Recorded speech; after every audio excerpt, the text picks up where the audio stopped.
তো ওই ব্যাপারে আমি কিছু বলবো না। আহ, ধর্ম যার যার উৎসব সবার। পূজার সময় বলা হয় ধর্ম যার যার উৎসব সবার, ইসলামী দেশিতে স্লোগান কতটুকু যথার্থ? একেবারেই অন্তঃসার শূন্য অযৌক্তিক একটি স্লোগান। এটিকে চাপিয়ে দেওয়ার অপচেষ্টা করা হয়েছে দীর্ঘদিন ধরে এই সমাজে। ধর্ম যার যার উৎসবও তার তার হবে, ধর্ম যার যার উৎসব সবার হতে পারে না। কারণ উৎসবটা যখন ধর্মীয় হয় তখন সেই ধর্মীয় উৎসব থেকে আপনি আলাদা করে উৎসবটাকে, ধর্মটাকে উৎসব থেকে আলাদা করতে পারেন না। বিধায় যার যার ধর্ম তিনি পালন করবেন, যার যার ধর্মীয় উৎসবও তিনি পালন করবেন। আমাদের পরস্পর পরস্পর প্রতি শ্রদ্ধাশীল অথবা একে অন্যের ধর্মীয় যে স্বাধীনতা আছে সেটির জন্য তার উৎসবে আমাকে সামিল হওয়ার কোনো প্রয়োজন নেই।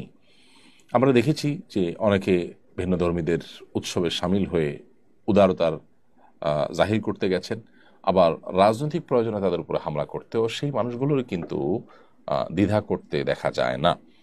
তো আসলে এভাবে ধরে বেঁধে বা শো অফ করে সামাজিক সম্প্রীতি সৃষ্টি করা যায় না। ইসলামের প্রকৃত শিক্ষা যদি আপনি প্রচার করতে পারেন তাহলে সেক্ষেত্রে সেটাই কিন্তু যথেষ্ট হবে আমাদের সমাজে ভিন্ন চিন্তার বা ভিন্ন ধর্মের মানুষের প্রতি মুসলমানদের যে আপনার সাম্প্রদায়িক সম্প্রীতি, মুসলমানদের যে ভালোবাসা সেটাকে প্রতিষ্ঠিত করবার জন্য।